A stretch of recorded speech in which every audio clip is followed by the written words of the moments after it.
Yes so हाँ, मैं इसीलिए कि भाई आप को पूछ रहा था कि एस्ट्रोलॉजी का आपका क्या थोड़ा बैकग्राउंड है, कभी लाइफ में इससे पहले ज़रूरत पड़ी है, यूज़ किया है आपने या क्या था? एक्चुअली ये बात है कि एस्ट्रोलॉजी मैंने कभी यूज़ नहीं किया है। मेरी एक चाचा की बेटी है जिसने पूरा कोर्स किया है। मैंने उसको प्रॉपर नाम वाम सब बताया था, तो उसने मुझे इतना ही बोला है कि ओम नमः शिवाय का जाप करो। इसके अलावा उसने मुझे कुछ नहीं बताया। मतलब वही होता है कि मतलब एक बॉन्डिंग होता है उसका और मेरा बॉन्डिंग कभी था नहीं। उसके बाद में मैंने उसको कुछ पूछा नहीं, दैट्स ऑल। उसके अलावा मुझे कुछ ज़्यादा पता नहीं है। बस इतना पता है कि वो जितना आप डीपली स्टडी करोगे तो उतना आपको नॉलेज बढ़ता जाएगा और आप कहीं किसी सही गाइडेंस दे पाओगे, दैट्स ऑल। उतना ही पता है मुझे, और ज़्यादा नहीं पता। और मतलब मैं जस्ट अभी थोड़ा मेरा बैकग्राउंड दे देता हूँ। मैं मतलब आईटी से बिलोंग करता हूँ। 12th साइंस था मेरा। साइंस लेने के बाद मैं आईटी में ही था, टेक्नोलॉजी में ही था, ठीक है। तो जो भी मतलब हाँ मंत्र वगैरह, I also believe in it कि मंत्रों का काफ़ी इम्पैक्ट होता है हमारे ऊपर। लेकिन सबसे पहली जो बड़ी बात है ना, वो है श्रद्धा की। अगर कोई भी चीज़ अगर आप बिना श्रद्धा के करोगे ना, आपको कोई इम्पैक्ट नहीं होगा उसका। चाहे कोई बड़े से बड़े किसी इंसान ने कि जिसके लोगों ने आपके काफ़ी तारीफ़ें की होगी उसके बारे में कि भाई इसके पास जाओ, इससे आपको कुछ अच्छा हो जाएगा आपकी लाइफ में, फिर भी ऐसा हो सकता है कि वो आपको इम्पैक्ट ना करे। द रीज़न इज़ कि आप जो भी वो प्रोसेस बता रहे हो उसको कितने लेवल तक आप उसको फॉलो कर रहे हो और उसमें कितनी श्रद्धा है। हम अभी आप हिंदू धर्म से ही बिलोंग करते हैं, तो मैं आपको ये चीज़ बता दूँ कि फॉर एग्जाम्पल हम एक मूर्ति घर में लाते हैं, पूजा करते हैं, ठीक है। एक तरीके से अगर कोई दूसरा इंसान देखेगा तो बोलेगा पत्थर की मूर्ति है, लेकिन हमारी श्रद्धा जुड़ी हुई है और हमें उनसे रिस्पॉन्ड भी मिलता है। वही उससे हमारा मतलब काम भी निकलता है। हम उसके सामने जब हाथ जोड़ के खड़े रहते हैं तो जो नहीं बिलीव करता है वो तो उचक के उसको तोड़ भी देता है कि मांगता भी नहीं है कि भाई ये तो सब बकवास चीज़ है, राइट। ये सेम चीज़ है। तो जितना ज़्यादा हमारी श्रद्धा किसी पर्टिकुलर काम को करने में रहेगी उतना ज़्यादा हमें रिजल्ट मिलेगा, ठीक है। With that said I am not saying कि कोई कुछ कह रहा है तो आप बिल्कुल आंख मूंद कर करना स्टार्ट कर दो, right. That is not shraddha, that is andhashraddha then, right. So shraddha and andhashraddha में भी डिफरेंस है। तो मैं जस्ट इसलिए बताया। लेकिन चलो ठीक है, कर लेते, लेट्स ट्राई, कुछ हुआ तो ठीक है, नहीं हुआ तो then also it is not going to working out, क्योंकि ये एक्सप्लोरेशन का टॉपिक नहीं है। आप जो कर रहे हो, अगर आपको लगता है कि हाँ ये जो बोला जा रहा है वो शायद किसी तरीके से रिलेट कर रहा है मेरे साथ और मैं ये करूँगी तो मुझे उससे बेनिफिट होंगे, तो ही करना है। जो कोई भी चीज़ आपको लग रही है, या तो बहुत सारी चीज़ें ऐसी भी होगी क्योंकि इसके अंदर रेमेडीज़ वगैरह होते हैं, ठीक है। बहुत सारी रेमेडीज़ ऐसी भी होगी कि जो हर एक लोग हर बार कर सके, ऐसी पॉसिबिलिटीज़ नहीं है। जैसे कि अगर मंदिर में कुछ दान करना या नदी में जल प्रवाह करना वगैरह है, तो हम यहाँ पर रह रहे हैं, यहाँ से पॉसिबल नहीं होगा, ठीक है। तो उसके कुछ कुछ ऑल्टरनेट्स हमें आइडेंटिफाई करने होते हैं। या तो फिर अगर उसी से कुछ मतलब ऐसा दिख रहा है कि उसका कोई ऑल्टरनेटिव नहीं मिल रहा है, तो then whenever you are plan to travel over there, at that point of time you can do it. दूसरा, एस्ट्रोलॉजी कैसे काम करता है मैं थोड़ा बता दूं। मैं आपको एस्ट्रोलॉजी सिखाना नहीं बैठा हूं, बट ताकि आपको एटलीस्ट इतना बिलीव हो कि भाई हाँ एस्ट्रोलॉजी सही है। एस्ट्रोलॉजर जैसे कि मैं भी शायद गलत हो सकता हूँ इसके अंदर, ठीक है। इट इज नॉट, मैं भगवान नहीं हूँ, मैं भी इंसान हूँ, मैं भी मेरी स्टडी के हिसाब से आपको बता रहा हूँ, ठीक है। और मैं कोई यहाँ पर पदवी लेने नहीं बैठा कि भाई आप कल उठ के मुझे बोलो कि भाई नहीं नहीं वो इंसान बहुत अच्छा कर रहा है या सब लोग मेरी वाहवाही करें। That is not my target, right. हाँ, मैं अपने इंटरेस्ट से कर रहा हूँ। मुझे अपनी लाइफ में बाकी जितने भी लोगों के साथ मैंने किया हुआ है उन सबकी लाइफ में चेंज पॉजिटिव देखे हैं, तो मुझे लगा कि मैं कंटिन्यू करता हूँ इसको आगे। और मेरा इंटरेस्ट भी है ऑफकोर्स, जैसा बताया। तो अच्छा, अभी मैं प्लैनेट्स पर आता हूँ। आपको सारे प्लैनेट्स का पता होगा, जितने प्लैनेट्स हैं। हमारा सौर मंडल पता होगा, साइंस स्पेसिफिक, एस्ट्रोलॉजी नहीं। हमारा साइंस में पढ़ाता है कि सूर्य जो है वो केंद्र में है और सूरज के आसपास सारे प्लैनेट्स घूमते हैं, ठीक है। सारे प्लैनेट्स में से किसी के पास अपनी एनर्जी नहीं है। एनर्जी सिर्फ सूरज के पास है, जो प्रकाश वो करता है। अच्छा, दूसरी बात, तो बाकी सारे प्लैनेट्स हमें दिखते कैसे हैं? वो एनर्जी को रिफ्लेक्ट करके दिखते हैं। जो प्रकाश आता है सूरज में से, ठीक है, वो जाके कहीं पे टकराता है। वो टकरा के जब हमारी आंखों पे पड़ता है तो हमें वो चीज दिखती है। So that is depending upon the capability of that particular जो भी चीज है, थिंग है या तो प्लेनेट है। अभी जैसे कि चंद्रमा रात को दिखता है, तो चंद्रमा का अपना कोई तेज नहीं है। अगर साइंस में भी आप जाकर कहीं पर भी देखोगे तो चंद्रमा का अपना कोई तेज नहीं है। They don't have it's, it doesn't have its own light, ठीक है। फिर भी हम उसे देख पा रहे हैं, क्यों? क्योंकि सूरज की लाइट वहां पर जा रही है, वहां से रिफ्लेक्ट करके वो धरती पे आ रही है, हमारी आंखों तक भी पहुंच रही है। अभी ये जो चीज चंद्रमा के लिए बताई, वो सारी चीज हर एक के लिए लागू होती है। चाहे वो मंगल होगा, चाहे गुरु ग्रह हो गया, चाहे शनि हो गया, बुध शुक्र, सारे प्लैनेट्स, कुछ चीज सफेद होगी तो वो सफेद दिखेगी, राइट। वो डिफरेंशिएशन जो भगवान ने दिया है हमारी आंखों के अंदर दिया हुआ है। कैरेक्टरिस्टिक जो काला या गोरा है वो पर्टिकुलर चीज को दिया हुआ है। उसी तरह से हर एक प्लेनेट अपनी कैरेक्टरिस्टिक कैरी करता है। मंगल है, गुरु ग्रह है, शनि ग्रह है, वो हर एक प्लैनेट्स अपनी एक कैरेक्टरिस्टिक फॉलो करते हैं। ठीक है। और जब हम पैदा होते हैं तो हमारा जो पूरी कुंडली चार्ट बनता है वो कहीं पर जाकर किसी भी हाउस में बैठते हैं। टोटल 12 घर होते हैं हमारी कुंडली में, वो किसी भी जगह पर बैठते हैं। उससे हमें इतना पता चलता है कि ये पर्टिकुलर जगह पर जब हम पैदा हुए तब इस पर्टिकुलर जगह पर वो रिफ्लेक्शन इस तरह से आ रहा था। तो किसी घर में मंगल का प्रभाव ज्यादा था, किसी घर में शनि का, किसी घर में चंद्रमा का, गुरु का, राहु केतु का, वगैरह वगैरह। ठीक है।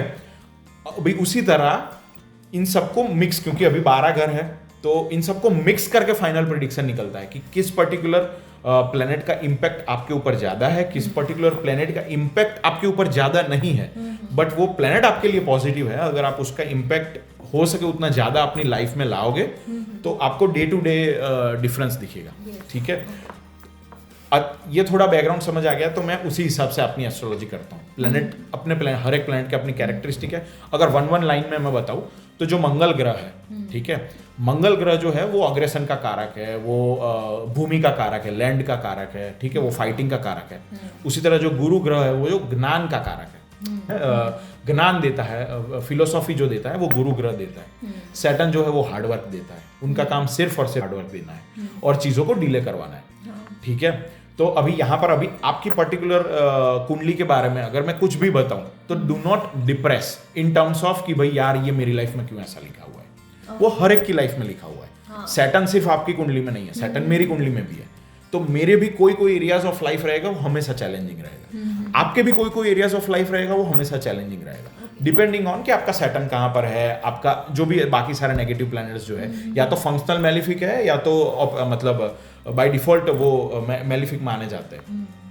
उस पे जाएंगे हम डिटेल में, बहुत ज्यादा एस्ट्रोलॉजी में नहीं घुस रहा हूं मैं, जस्ट इतना कि क्योंकि ये बहुत एक मतलब हाँ बहुत बेसिक है, ये अंडरस्टैंड करना इसलिए जरूरी है ताकि at the end of the day आपको ऐसा ना लगे आप यहाँ से जब भी जाओ तो माय पॉइंट ऑफ व्यू और मेरा लक्ष्य इतना रहेगा कि आप अपनी लाइफ में कुछ अच्छा करो, आगे जाके उसका पॉजिटिव इंपैक्ट लेके चलो। ठीक है। अगर आप मान लो आप आज की तारीख में फॉरगेट अबाउट एस्ट्रोलॉजी, आपको अपने भी पॉजिटिव नेगेटिव कुछ तो पता ही होंगे। तो you have to focus on your positives and forward, move forward. अगर आपके नेगेटिव को लेकर रोते रहोगे डेली बेसिस पर, it is not going to give you anything, right. आप कि चलो वो बुरा है, ठीक है, मुझे पता है, जैसे कि भी मान लो कि मेरी बेटी है या कोई बच्चा है कि भाई उसकी आंख में प्रॉब्लम है, then will go to doctor and check कि भाई कैसे हम इसको सही कर सकते हैं, ना कि हाँ कि भाई अभी बुरा हो गया यार पूरी जिंदगी इसका तो ऐसा ही रहेगा। विल नॉट ब्रिंग एटलीस्ट, चलो वो ज्यादा बिगाड़ेगा नहीं लेकिन वो सुधारेगा कुछ नहीं अपनी लाइफ में, सुधारेगा तो कुछ नहीं। ठीक है। तो कुछ चीजें होगी जो बुरी है, लेकिन वी हैव टू अंडरस्टैंड कि वो सबकी लाइफ में अपना अपना एक चैलेंज है। आप वो चैलेंज साथ में लेकर आए हो, सब अपनी अपनी अलग अलग चैलेंज लेकर आए हैं, उसी में से रास्ता निकाल के हमने जाना है। ठीक है। हर एक का रास्ता अलग रहता है। ठीक है। हर एक का डेस्टिनेशन भी अलग रहता है, तो हर एक के इच्छाएं अलग रहती है, चैलेंजेस अलग रहते हैं, तो उस हिसाब से है।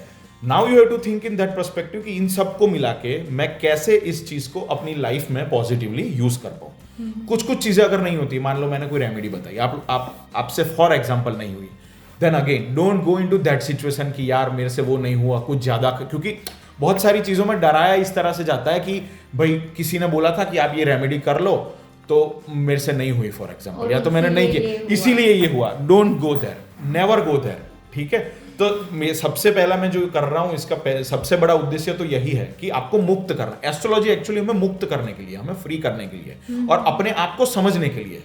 किसी चीज को लेकर हमें अगर अच्छी फीलिंग आती है, किसी चीज को लेकर बुरी फीलिंग आती है, तो that's how we build upon it. Like for example मैंने अभी थोड़े दिन पहले ही किसी कंसल्टेशन में बताया था कि किसी को अकेला रहना पसंद है, ठीक है, किसी को शोर शराबा पसंद है, सबसे मिलना जुलना पसंद है, जैसे कि मेरी ये लाइकिंग है, किसी का बाहर खेलना कूदना वुड बी लाइकिंग, राइट। तो हर एक इंसान अलग रहता है, जबकि कमाना हर एक के लिए एक मैंडेटरी है। हाँ। बच्चों को बड़ा करना मैंडेटरी है, हाँ, बट रास्ता अलग रहेगा। तो अपने अपने रास्तों से लेकर हम कैसे सही कर पाए उसको, वो देखना जरूरी रहेगा। ठीक है। So that is the background. अभी तक कोई सवाल इसके अंदर? नहीं, सवाल तो कुछ नहीं है। मैं मतलब अगर मेरे पास्ट के बारे में सोचूं तो सबसे पहली बात थोड़ा ज़्यादा हाई टेम्पर्ड हूँ, बट ये है कि उस टाइम पे मैं चीजें कर देती हूँ, इमोशनली बोलो या फिजिकली बोलो या कुछ भी बोलो, बट आज अगर मैं ही मेरा पास देखती हूँ तो मुझे ये रियलाइज होता है कि भगवान जी ने उस टाइम पे वो चीज करवाई, उसका बेनिफिट मुझे आज मिल रहा है। उस टाइम पे ना पेशेंस होता है, ना मतलब शांति होती है, लिटरली हस्बैंड के साथ में लड़ाई, यार क्यों क्यों क्यों क्यों, बट अगर वो ही पास्ट में आज देखो तो I am happy with it कि मैंने वो किया आज, इसलिए ये मिला। बस फिलहाल तो यही बोलूंगी। बहुत सही बात है। इसके ऊपर मैं आपको एक एग्जांपल देना चाहूँगा। आपने लक्ष्मण रेखा वाला सुना होगा, राम जी वनवास गए थे, रावण ने सीता जी को उठा लिया, ठीक है, उससे पहले लक्ष्मण रेखा थी। जब रावण भिक्षुक का रूप लेकर सीता जी की कुटिया पे आए, ठीक है, तो वो लक्ष्मण रेखा से घिरी हुई थी, जिसके अंदर कोई आ नहीं सकता था। तो कुछ कुछ उसने मतलब अपनी तरकीबें अपना कर सीता जी को वो लक्ष्मण रेखा के बाहर बुला लिया, ठीक है, वहां से उसको लेकर चला गया। अभी आप पूरी रामायण पढ़ोगे, अगर कभी टाइम मिला तो, अगर आप रामायण पढ़ोगे तो आपको ये पता चलेगा कि चाहे राम भगवान हो, अगर मैं गीता का एग्जांपल दूं तो कहीं पर भी है ना अफसोस की कोई गुंजाइश ही नहीं है।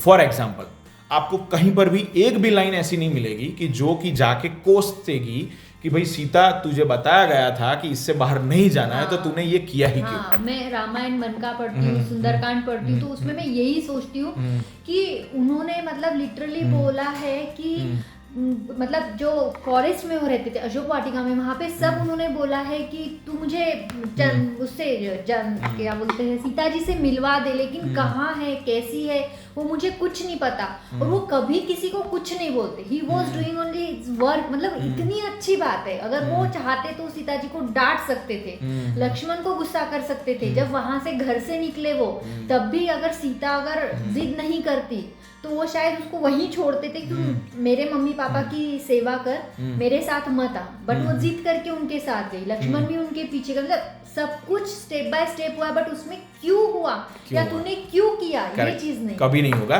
क्योंकि हमारे ग्रंथों के अनुसार है ना, अफसोस करना सिखाया नहीं जाता। ठीक है, हमें किसी भी चीज का अफसोस करना ही नहीं होता है। That is first point. Another point is क्यों हुआ ना, तो इसीलिए जिस मोमेंट पर आपको जो करना सही लगा, आपने जो किया, ठीक है, वो आपके लिए सही है। उसका रिजल्ट क्या मिलेगा ना, वो आपके हाथ में नहीं है। मैं इसलिए ये बता रहा हूं आपको, ताकि अभी आपने बोला कि उस टाइम पर मैंने ये क्यों किया था मुझे नहीं पता, लेकिन उसका अच्छा रिजल्ट मुझे बाद में मिल रहा है। तो ये आपके अच्छे कर्म है, जिसकी वजह से आपको अच्छा रिजल्ट मिल रहा है। आपको कुछ एक संस्कार दिए गए हैं, आपके अपने भी कुछ अंदर से कुछ गुण होंगे, उस हिसाब से जो आपको सही लगता है वो करना है। कभी कभी गलती भी हो जाएगी। अपने जैसे हम अपने बच्चों को माफ कर देते हैं, अपने आप को भी माफ करना जरूरी है। क्योंकि बहुत सारे टाइम पर हम कभी अपने आप को भी माफ नहीं कर पाते।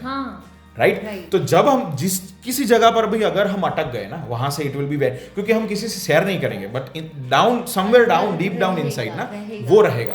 तो वो एक बहुत ही मतलब वो बहुत सारी जगहों पर हमारे सारे एक्शंस वगैरह में दिखेगा। तो मैंने रामायण का एग्जांपल इसीलिए लिया कि आज तो अच्छी बात है कि भगवान की कृपा है कि आपने जो भी डिसीजन लिए उसका आपको अच्छा परिणाम मिल रहा है। भगवान ना करे, लेकिन कभी कभार ऐसा हो जाता है कि हमने कुछ किया, उसका बुरा परिणाम कभी निकल जाता है। It's okay. अभी जो सिचुएशन में है हम, वहां से फिर से आगे कैसे बढ़ना है, right? That should be as an individual, किसी का भी मोटिव होना चाहिए। वो किसी स्पाइडर का आता है ना कि वो बार बार गिरता है, कुछ छोटे बच्चों की उसमें कविता भी है, वो अपना जाला गूंजता है, कुछ होता है, कोई तोड़ देता है, फिर से गिर जाता है, फिर से गिर चालू कर देता है। So that is everyone's life. हर कोई गिरेगा, हर कोई ऊपर उठेगा, जो रुक जाएगा वो कभी नहीं चढ़ पाएगा। ठीक है, तो लेट्स सी कि आपकी लाइफ के अंदर प्लैनेट्स किस तरह से काम करते हैं, आपको क्या बेनिफिट्स हो सकता है उससे। अभी भी जो भी मैं इसके बाद जो भी रेमेडियल पार्ट पे आऊंगा, पहले हम आपकी कुंडली वगैरह डिस्कस करेंगे, उसके बाद जो रेमेडियल पार्ट पे आऊंगा उसमें भी यही रहेगा कि उसमें से जो हो सकता है to the best of your capabilities let's try to do it. और उसके ये भी कोई जादू नहीं है। आयुर्वेदा का आपने सुना होगा, एलोपैथी और आयुर्वेदा सुना है। तो एलोपैथी ऐसी होती है कि भाई आपको बुखार आया, आपने दवाई ली, आपको 4 घंटे में रिलैक्स हो जाएगा, फिर से थोड़े टाइम बाद फिर से बुखार आ जाएगा। सेम चीज अगर आप आयुर्वेदा फॉलो करोगे तो वो रूट्स पे काम करता है। इट विल टेक टाइम, आपको ओवर द नाइट आपको कुछ नहीं मिलेगा, but over the period of time अगर आप उसको श्रद्धा से, जो सबसे पहला मेरा पॉइंट था कि अगर कोई भी चीज आप करते हो श्रद्धा से करो, लॉन्ग टर्म में आपको बेनिफिट मिलेगा। सेम चीज इसके साथ भी है, ये कोई जादू टोना करने नहीं बैठे हम यहाँ पर, ठीक है। So it will take time, but आप जो कर रहे हो, इसीलिए मैं बार बार बोल रहा हूं कि जो कुछ नहीं हो रही है, जो आपको mentally like you are not able to accept something mentally, don't do it. But जो आप मेंटली एक्सेप्ट कर पा रहे हो ना, it is making direct connection with your heart, तो आपकी उसकी लाइफ में डेफिनेटली पॉजिटिव इंपैक्ट आएगा। But then continue doing it. देखो आपके लाइफ के अंदर वो आप कहाँ से आप उसको एडजस्ट, मतलब हर एक का शेड्यूल बिजी रहता है, तब उसको कहाँ पर एडजस्ट कर पाते हो कि वो आप डे टू डे करना स्टार्ट करो, ठीक है। Then within 3 months 6 months आप खुद उसका चेंज देखना स्टार्ट करोगे। ओके,